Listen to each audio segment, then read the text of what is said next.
afternoon. Can everyone hear me? Yes. Good. My name is Linda McConkey.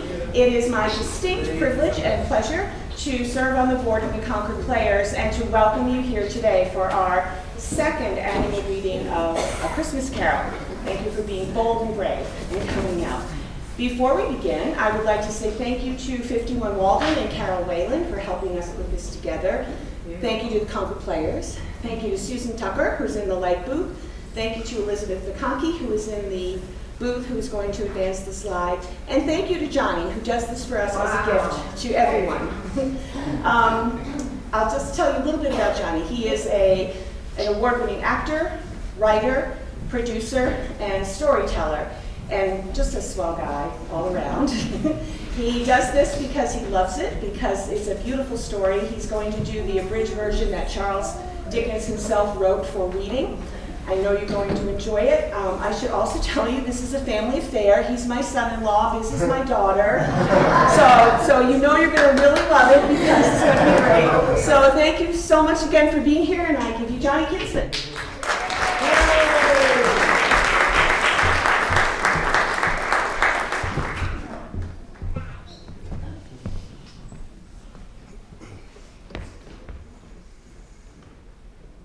Marley was dead, to begin with. There is no doubt whatever about that. Old Marley was as dead as a doornail. This must be distinctly understood, or nothing wonderful can come of the story I'm going to relate. Scrooge knew he was dead? Of course he did. How could it be otherwise? Scrooge and he were partners for I don't know how many years. Scrooge was his sole friend, his sole mourner. Scrooge never painted out old Marley's name, however. There it yet stood, years afterward, above the door. Scrooge and Marley. Sometimes people new to the business called Scrooge Scrooge, and sometimes Marley. He answered to both names. It was all the same to him. Oh, but he was a tight-fisted hand at the grindstone, Scrooge. A squeezing, wrenching, grasping, scraping, clutching, covetous old sinner. External heat and cold had little influence on him. No warmth could warm, no cold could chill him. No wind that blew was bitterer than he. Foul weather didn't know where to have him. Nobody ever stopped him in the street. No beggars implored him to bestow a trifle. No children asked him what it was o'clock. Even the blind men's dogs appeared to know him, and when they saw him coming on, would tug their owners into doorways and up courts. But what did Scrooge care? It was the very thing he liked, to edge his way along the crowded paths of life, warning all human sympathy to keep its distance. Once upon a time, of all the good days of the year, upon a Christmas Eve, old Scrooge sat busy in his counting house. It was cold, bleak, biting, foggy weather, and the city clocks had only just gone 3, but it was quite dark already. It had not been light all day. The door of Scrooge's counting house was open that he might keep his eye upon his clerk. Scrooge had a very small fire, but the clerk's fire was so very much smaller that it looked like one coal. But he couldn't replenish it, for Scrooge kept the coal box in his own room. The clerk tried to warm himself at the candle, in which effort he failed. "A Merry Christmas, Uncle, God save you," cried a cheerful voice. It was the voice of Scrooge's nephew. "Bah!" said Scrooge. "Humbug." "Christmas a humbug, Uncle. You don't mean that, I'm sure." "I do." "Out upon Merry Christmas. What's Christmas time to you? But a time for paying bills without money. A time for finding yourself a year older and not an hour richer. If I had my will, every idiot who goes about with a Merry Christmas on his lips should be boiled with his own pudding and buried with a stake of holly through his heart. He should." "Uncle!" "Nephew! Keep Christmas in your own way, and let me keep it in mine." "Keep it, but you don't keep it." "Let me leave it alone then. Much good may it do you. Much good has it ever done you." There are many things from which I might have derived good by which I have not profited, I dare say Christmas among the rest. But I am sure that I have always thought of Christmas time as a good time, a kind, forgiving, charitable, pleasant time, the only time I know of in the long calendar of the year when men and women seem by one consent to open up their shut-up hearts freely and to think of people below them as if they really were fellow travelers to the grave, and not another race of creatures bound on other journeys. And therefore, Uncle, though it has never put a scrap of gold or silver in my pocket, I believe it has done me good, and will do me good. And I say, God bless it. The clerk involuntarily applauded. Let me hear another sound from you, said Scrooge, and you'll keep your Christmas by losing your situation. Don't be angry, Uncle. Come, dine with us tomorrow. Good afternoon. I want nothing from you. I ask nothing of you. Why cannot we be friends? Good afternoon. I am sorry with all my heart to find you so resolute. We've never had any quarrel to which I have been a party, but I have made my trial and homage to Christmas, and I'll keep my Christmas spirit to the last. So, a Merry Christmas, Uncle. Good afternoon. And a Happy New Year? Good afternoon!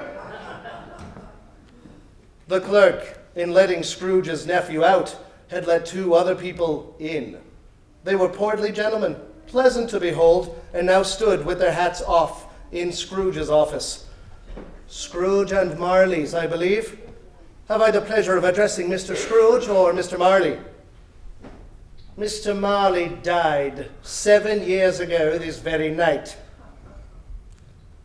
At this festive season of the year, Mr. Scrooge, it is more than usually desirable that we should make some slight provision for the poor and destitute who suffer greatly at the present time. Are there no prisons? Plenty of prisons, but a few of us are endeavouring to raise a fund to buy the poor some meat and drink and means of warmth. We choose this time because it is a time of all others when want is keenly felt and abundance rejoices. What shall I put you down for? Nothing. You wish to be anonymous? I wish to be left alone. Since you ask me what I wish, gentlemen, that is my answer. I don't make merry myself at Christmas, and I can't afford to make idle people merry. I help to support the prisons and the workhouses. They cost enough, and those who are badly off must go there. Many can't go there, and many would rather die. If they would rather die, then they had better do it and decrease the surplus population. At length, the hour of shutting up the counting house arrived. The expectant clerk instantly snuffed his candle and put on his hat. You'll want all day off tomorrow, I suppose. If quite convenient, sir. It's not convenient, and it's not fair either. If I was to stop you half a crown for it, you'd think yourself mightily ill-used, I'll be bound. Yes, sir. And yet you don't think me ill-used when I pay a day's wages for no work. It's only once a year, sir. A poor excuse for picking a man's pocket every 25th of December. That, I suppose you must have the whole day. Be here all the earlier the next morning. The clerk promised that he would, and Scrooge walked out with a growl. The office was closed in a twinkling, and the clerk, in honor of it being Christmas Eve, ran home as fast as he could pelt. Scrooge took his melancholy dinner in his usual melancholy tavern and went home to bed. He lived in chambers which had once belonged to his deceased partner. Nobody lived there but Scrooge. Now, it is a fact that there was nothing at all particular about the knocker on the door of the house, and yet Scrooge, having his key in the lock of the door, saw in the knocker not a knocker, but Marley's face. Marley's face, with a dismal light about it like a bad lobster in a dark cellar. As Scrooge looked fixedly at this phenomenon, it was a knocker again. He said, "Pooh, pooh," and closed the door with a bang. The sound resounded through the house like thunder. Scrooge was not a man to be frightened by echoes. Up Scrooge went, not caring a button for it being very dark. Darkness is cheap, and Scrooge liked it. But before he shut his heavy door, he walked through his rooms to see that all was right. Nobody under the table, nobody under the sofa, nobody under the bed, nobody in the closet, nobody in his dressing gown, which was hanging up in a suspicious attitude against the wall. Quite satisfied, he closed his door and double-locked himself in, which was not his custom. Thus secured against surprise, he put on his dressing gown and slippers and his nightcap and sat down before the very low fire to take his gruel. His glance happened to rest upon a bell that hung in the room for some purpose now forgotten. He saw this bell begin to swing. Soon it rang out loudly, and so did every bell in the house. This was succeeded by a noise deep down below, as if some person were dragging a heavy chain. Then he heard the noise much louder on the floors below, then coming up the stairs, then coming straight toward his door. A specter passed into the room before his very eyes. The same face, the very same. Marley. His body was transparent, so that Scrooge, observing him and looking through his waistcoat, could see the two buttons on his coat behind. Though he looked the phantom through and saw it standing before him, he was still incredulous. "How now?" said Scrooge, caustic and cold as ever. "What do you want of me?" "Much." Marley's voice, no doubt about it. "Who are you?" "Ask me who I was." "Who were you then?" "In life, I was your partner, Jacob Marley." Can you sit down?" "I can." "Do it then." The ghost sat down on the opposite side of the fireplace. "You don't believe in me." "I don't." "Why do you doubt your senses?" "Because a little thing affects them. A slight disorder of the stomach makes them cheats. You may be an undigested bit of beef, a blot of mustard, a crumb of cheese, a fragment of an underdone potato. There's more of gravy than of grave about you, whatever you are." At this, the spirit raised a frightful cry and shook its chain with such a dismal and appalling noise that Scrooge held on tight to his chair to save him from falling in a swoon. "Man of the worldly mind, do you believe in me or not?" "I do. I must. But why do spirits walk the earth, and why do they come to me?" "It is required of every man that the spirit within him should walk abroad among his fellow men and travel far and wide. And if that spirit goes not forth in life, it is condemned to do so after death. My spirit never walked beyond our counting house. Mark me! In life, my spirit never roved beyond the limits of our money-changing hole, and weary journeys lie before me." But you were always a good man of business, Jacob." "Business? Mankind was my business. The common welfare was my business. Charity, mercy, forbearance, benevolence were all my business. The dealings of my trade were but a drop of water in the comprehensive ocean of my business. I am here tonight to warn you that you have yet a chance and hope of escaping my fate, a chance and hope of my procuring Ebenezer. You will be haunted by 3 spirits. Is that the chance and hope you mentioned, Jacob?" I think I'd rather not. Without their visits, you cannot hope to shun the path I tread. Expect the first when the bell tolls one. Look to see me no more, and look that for your own sake you remember what has passed between us. When Scrooge awoke, the church clock tolled a deep, dull, hollow, melancholy 1.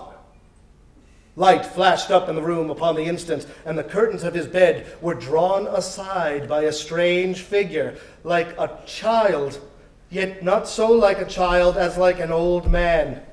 Its hair, which hung about its neck and down its back, was white with age, and yet the face had not a wrinkle in it, and the tenderest bloom was on the skin. It held a branch of fresh green holly in its hand, and from the crown of its head there sprang a bright, clear jet of light by which all of this was visible. Are you the spirit, sir, whose coming was foretold to me? I am. Who and what are you? I am the ghost of Christmas past. Long past? No, your past. The things that you will see with me are but the shadows of the things that have been. They will have no consciousness of us. What business brings you here? Your welfare. Rise and walk with me. The grasp was not to be resisted. Scrooge rose, but finding that the spirit made toward the window, clasped its robe in supplication. I am mortal and liable to fall. Bear but a touch of your hand there, said the spirit, laying it upon its heart, and you shall be upheld in more than this. As the words were spoken, they passed through the wall and stood in the busy thoroughfares of the city. The ghost stopped at a certain warehouse door and asked Scrooge if he knew it. Know it? Why, I was apprenticed there. They went in. At the sight of an old gentleman in a Welsh wig, Scrooge cried, Why, it's old Fezziwig. Bless his heart, it's Fezziwig alive again. Old Fezziwig looked up at the clock. He rubbed his hands, adjusted his capacious waistcoat, laughed all over himself, and called out, Yo-ho there, Ebenezer! A living and moving picture of Scrooge's former self. A young man came briskly in. Yo-ho, my boy, no more work tonight. Christmas Eve, Ebenezer. Let's have the shutters up before a man can say Jack Robinson. Clear away, my lad, and let's have lots of room here.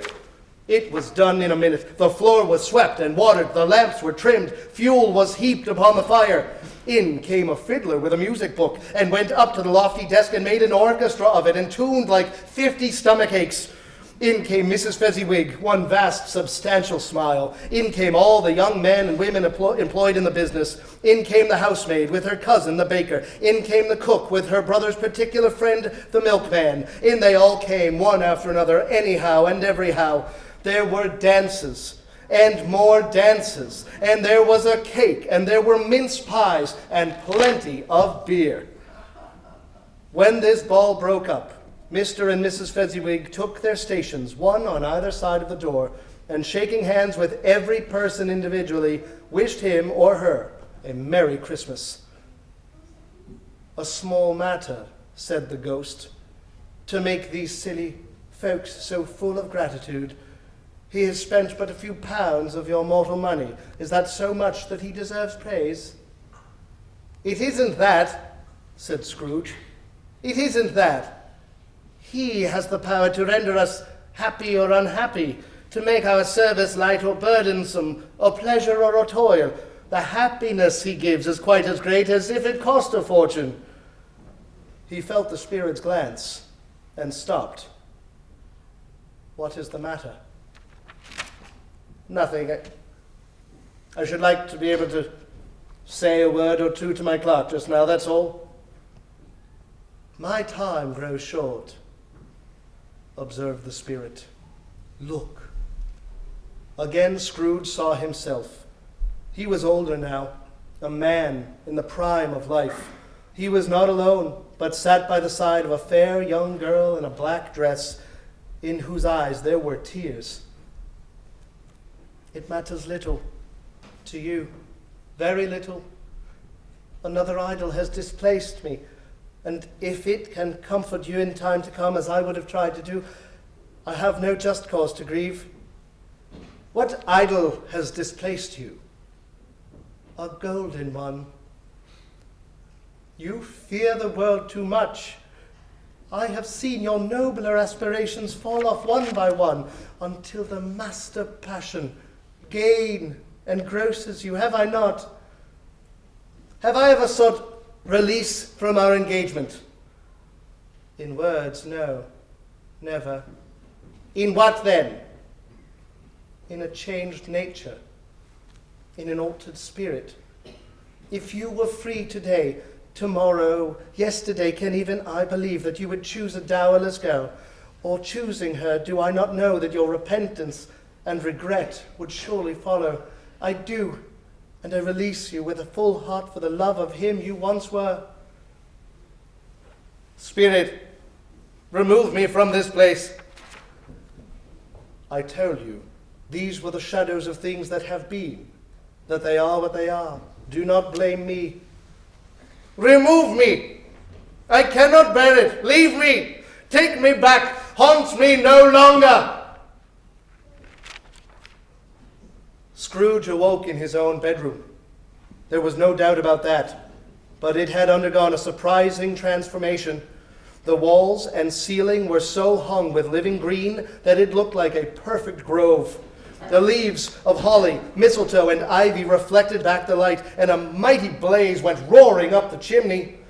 Heaped upon the floor to form a kind of throne, there were turkeys, geese, game, brawn, great joints of meat, suckling pigs, long wreaths of sausages, mince pies, plum puddings, barrels of oysters, red-hot chestnuts, cherry-cheeked apples, juicy oranges, luscious pears, and great bowls of punch.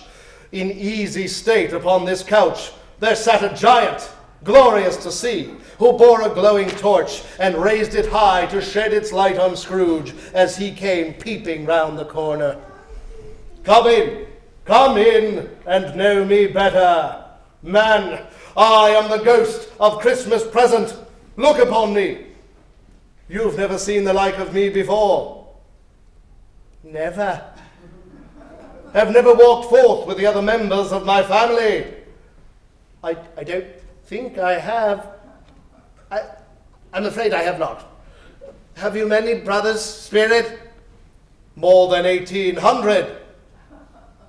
A tremendous family to provide for. Touch my robe.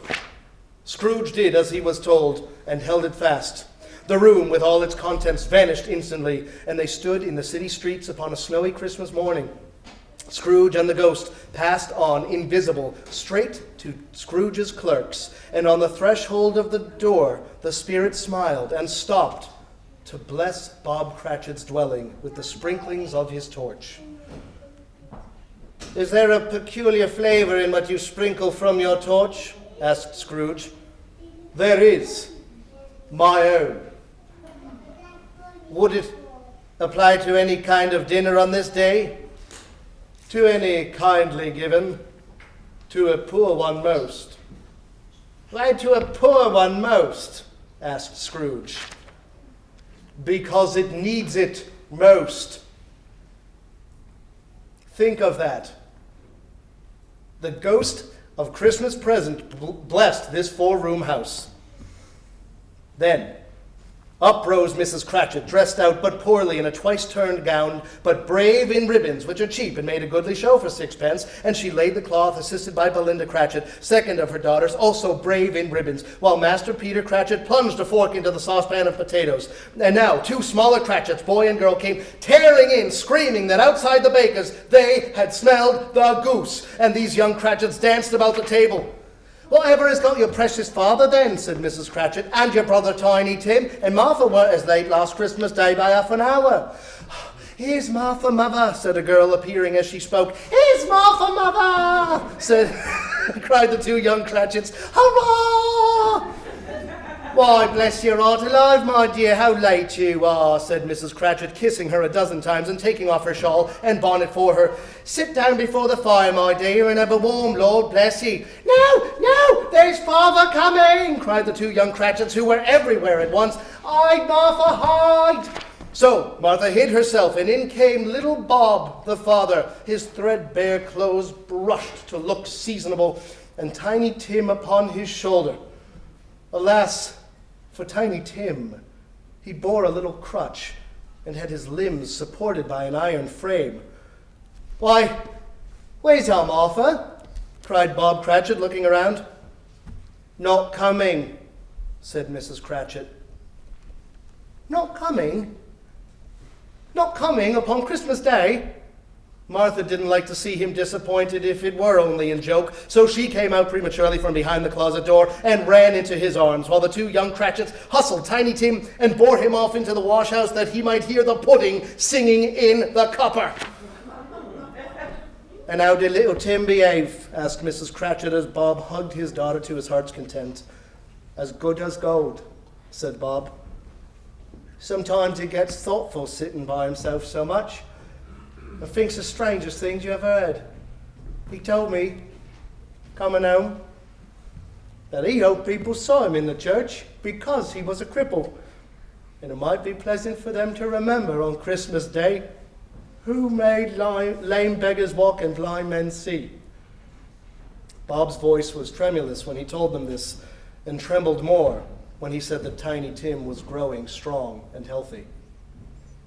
His active little crutch was heard upon the floor, and back came Tiny Tim before another word was spoken. Bob took Tiny Tim beside him in a tiny corner at the table. The two young Cratchits set chairs for everybody. At last the dishes were set on, and grace was said. It was succeeded by a breathless pause, as Mrs. Cratchit, looking slowly all along the carving knife, prepared to plunge it into the breast. But when she did, and when the long-expected gush of stuffing issued forth, one murmur of delight arose all around the board, and even Tiny Tim, excited by the two young Cratchits, beat on the table with the handle of his knife and feebly cried, "Hurrah!"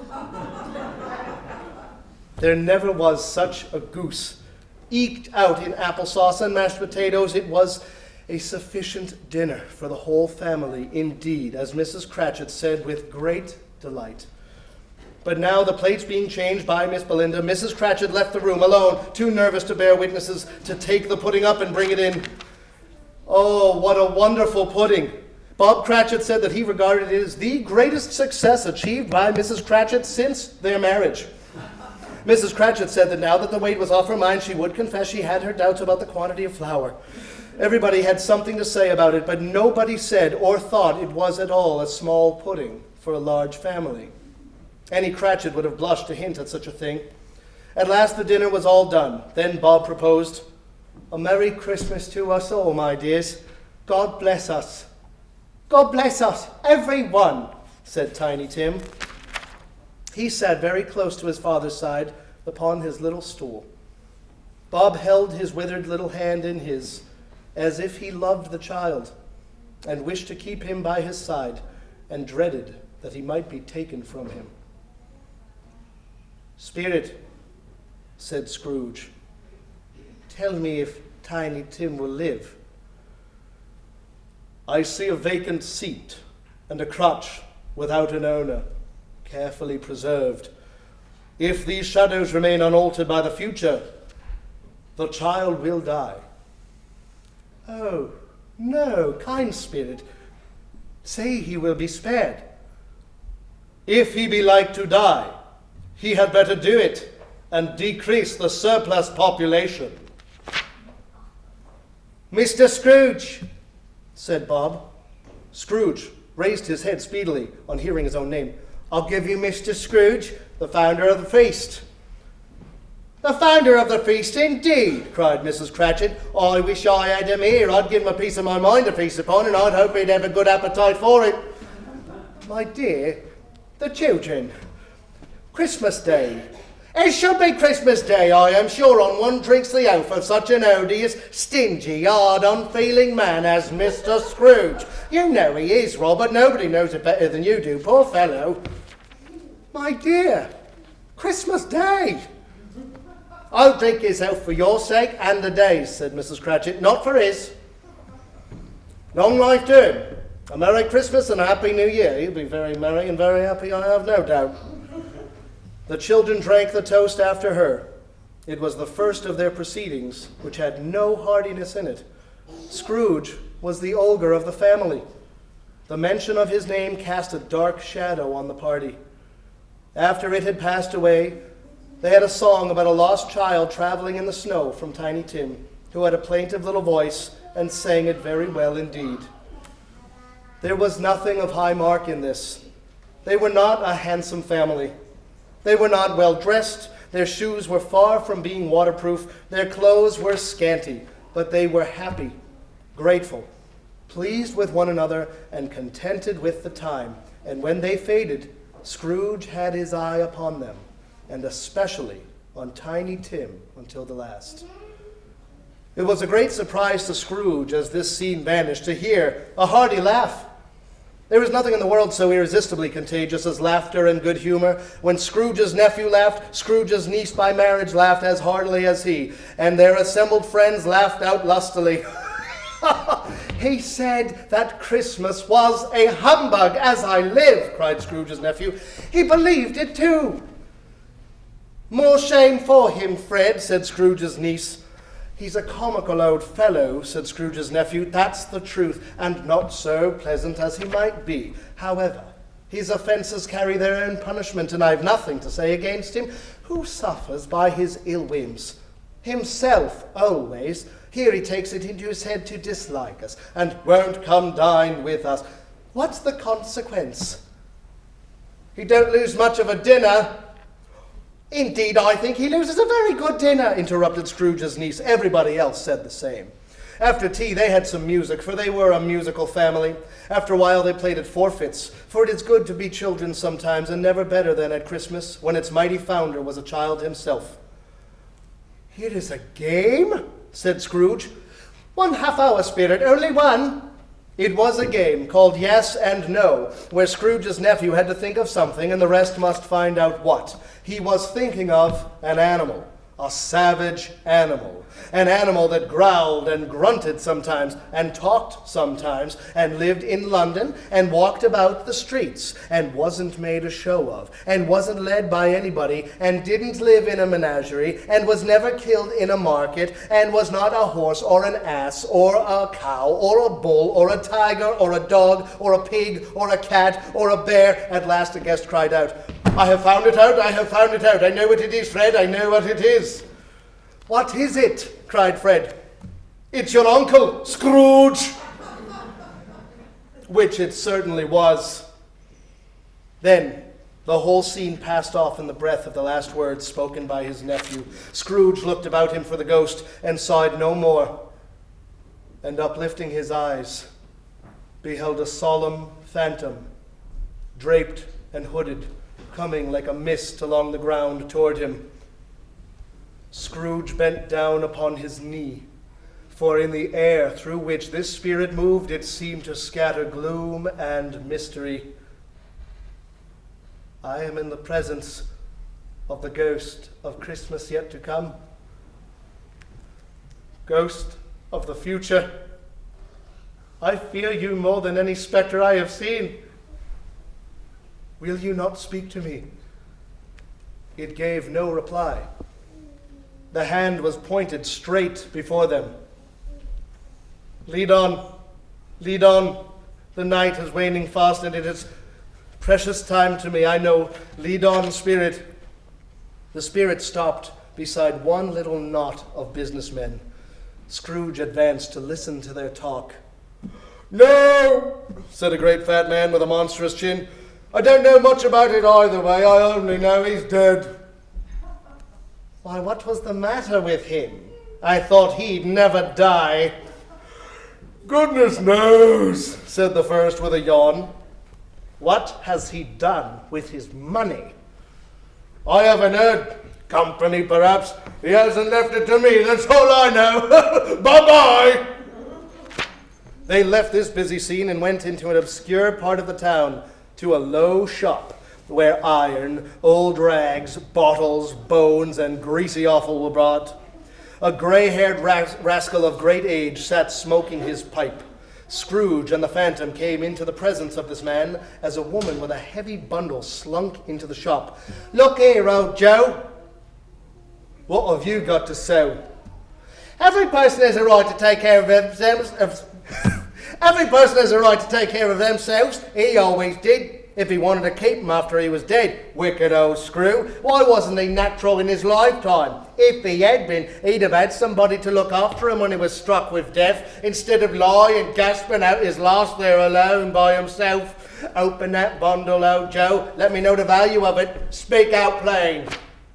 Joe went down on his knees for the greater convenience of opening the bundle and dragged out a large and heavy roll of some dark stuff. "What do you call this?" "Bed curtains." "Ah! Bed curtains! Don't drop that oil upon the blankets now." "His blankets? Who else's do you think? He isn't likely to take cold without him, I dare say." Scrooge listened to this dialogue in horror.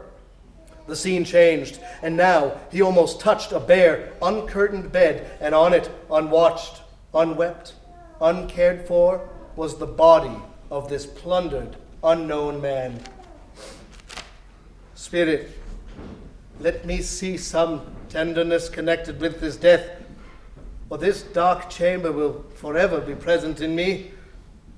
The ghost conducted him to poor Bob Cratchit's house, the dwelling he had visited before, and found the mother and the children seated round the fire.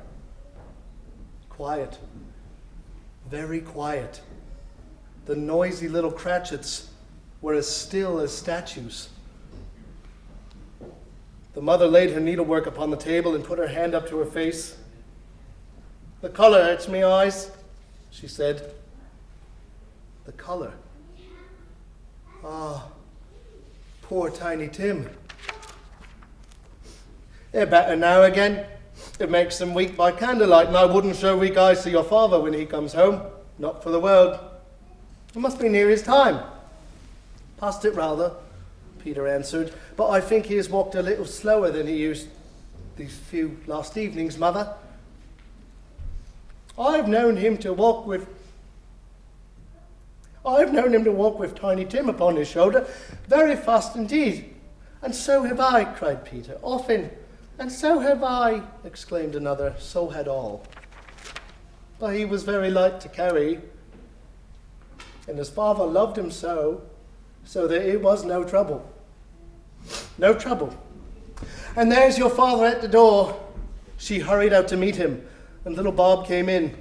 His tea was ready for him on the table, and they all tried who should help him to it most.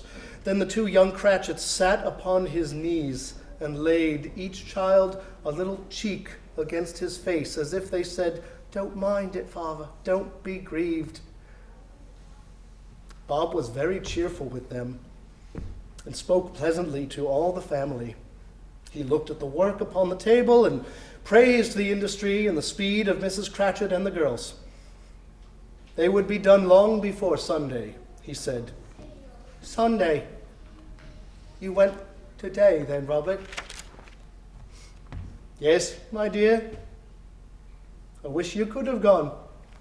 It would have done you good to see how green a place it is. But you'll see it often. I promised him that I would walk there on a Sunday. My little child. My little child." He broke down all at once. He couldn't help it. "Spectre," said Scrooge, "something informs me that our parting moment is at hand. Tell me what man that was with the covered face whom we saw lying dead." The ghost of Christmas yet to come conveyed to him a dismal, wretched, ruinous churchyard. The spirit stood among the graves and pointed down to one. "Before I draw nearer to that stone to which you point, answer me one question. Are these the shadows of things that will be? Or are they the shadows of things that may be only?" Still the ghost pointed downward to the grave by which it stood. Scrooge crept toward it, trembling as he went, and following the finger read upon the stone of the neglected grave, Ebenezer Scrooge. Am I the man who lay upon the bed? No, spirit, no, spirit, hear me. I am not the man I was. I will not be the man that I must have been but for this intercourse. Why show me this if I am past all hope?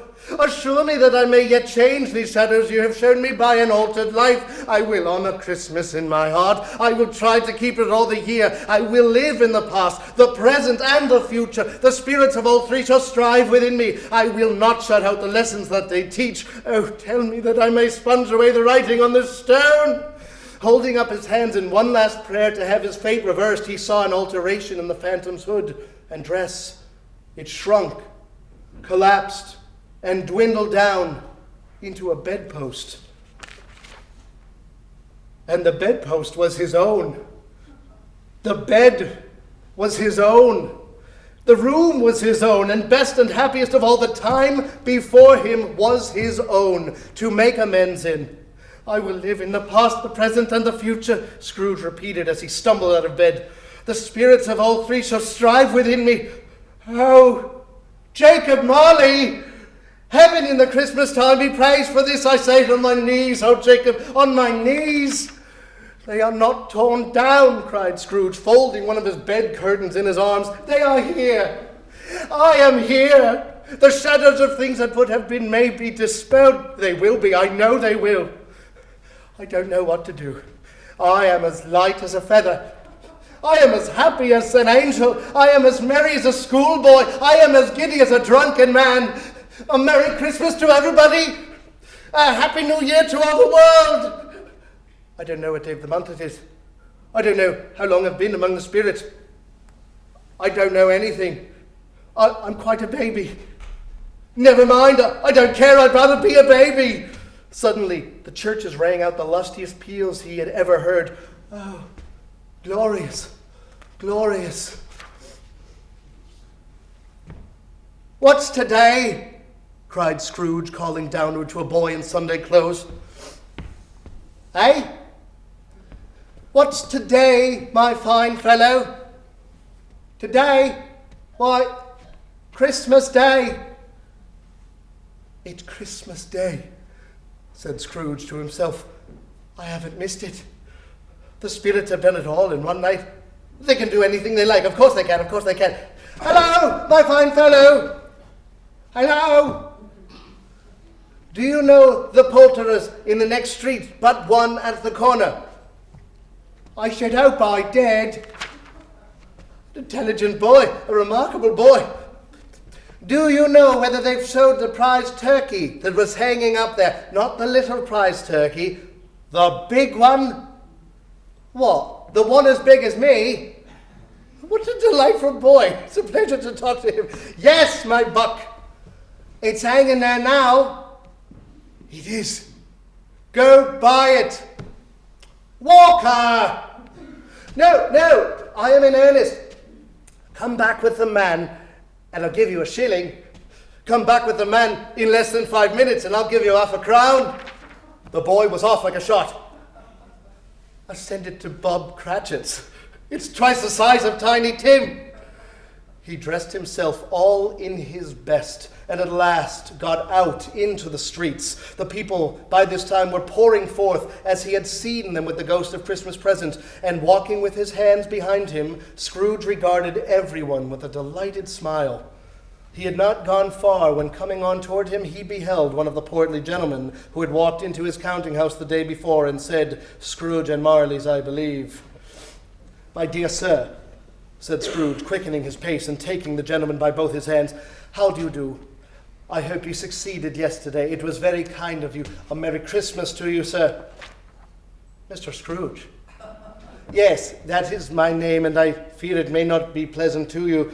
Allow me to ask your pardon, and will you have the goodness... Here Scrooge whispered in his ear. Lord bless me. My dear Mr. Scrooge, are you serious? If you please, not a farthing less. A great many back payments are included in it, I assure you. Will you do me that favor? "My dear sir," said the other, shaking hands with him, "I don't know what to say to such munificent—" "Don't say anything, please," retorted Scrooge. "Come and see me. Will you come and see me?" "I will," cried the gentleman, and it was clear that he meant to do it. "Thank you," said Scrooge. "I am much obliged to you. I thank you 50 times. Bless you." He went to church and walked about the streets and watched the people hurrying to and fro and patted children on the head. In the afternoon, he turned his steps toward his nephew's house. He passed the door a dozen times before he had the courage to go up and knock, but he made a dash and did it. "Fred!" "Why, bless my soul," cried Fred. "Who's that?" "It is I." "Your Uncle Scrooge.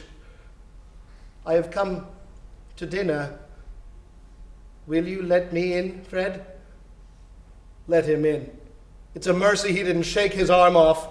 Scrooge was at home in 5 minutes. Wonderful party, wonderful games, wonderful happiness. But he was early at the office the next morning.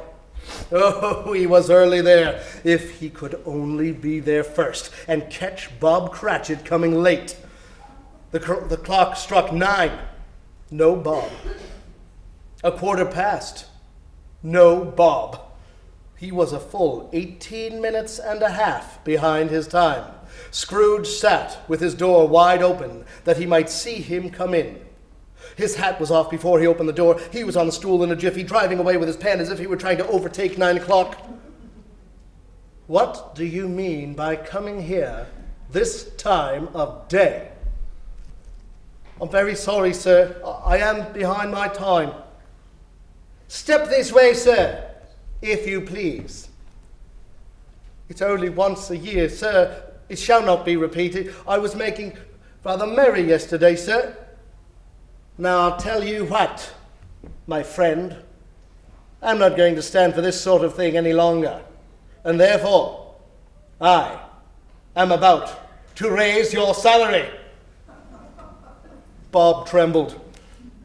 "A Merry Christmas, Bob. A merrier Christmas, Bob, my good fellow, than I have given you for many a year. I'll raise your salary and endeavor to assist your struggling family, and we will discuss your affairs this afternoon over a Christmas bowl of smoking Bishop, Bob. Make up the fires and buy another coal scuttle before you dot another I, Bob Cratchit." Scrooge was better than his word. He did it all, and infinitely more. And to Tiny Tim, who did not die, he was a second father. He became as good a friend and as good a man as the good old city knew, or any other good old city in the good old world. Some people laughed to see the alteration in him, but he let them laugh, for he was wise enough to know that nothing ever happened on this globe for good at which some people did not have their fill of laughter at the outset. His own heart laughed, and that was quite enough for him. And it was always said of him that he knew how to keep Christmas well if any man alive possessed the knowledge. May that truly be said of us and all of us. And so, as Tiny Tim observed, God bless us, every one.